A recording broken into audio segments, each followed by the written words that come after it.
semakin besar fixed cost lo ya, semakin susah buat lo pengen bergerak. Dan fakta pahitnya, sistem itu paling suka sama yang namanya itu kelas menengah.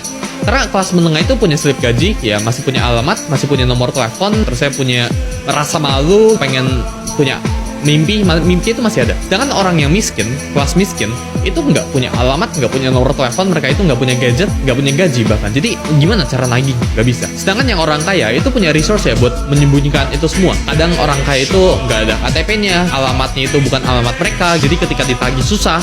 Nomor teleponnya itu kadang bukan nomor telepon mereka, tapi nomor telepon orang luar negeri. Slip gaji mereka itu dimain-mainin. Misal kalau kalian tahu, beberapa perusahaan itu CEO-nya itu sengaja cuma dibayar $1. Biar apa? Biar tax-nya yang mereka terima itu nggak besar. Orang kaya itu punya struktur dan punya resource-nya buat tanda kutip ngebeli hukum, tanda kutip. Jeff Bezos itu bayar $1.000 setiap bulannya buat tanda kutip ngebeli hukum. Dia punya grace ya tinggi banget ya sampai ngelewatin aturannya. Tapi karena Bezos ini orang kaya, dia tinggal bayar aja fine-nya. Dia tinggal bayar aja ya pemerintah biar ya sesuai aturannya. Orang miskin itu nggak bisa di-abuse karena orang miskin itu nggak bisa diperas apa-apa. Sedangkan orang yang menengah ya itu bisa di-abuse. Orang yang menengah itu punya gaji yang pas-pasan, ya mereka itu nggak bisa afford buat punya resource yang gila.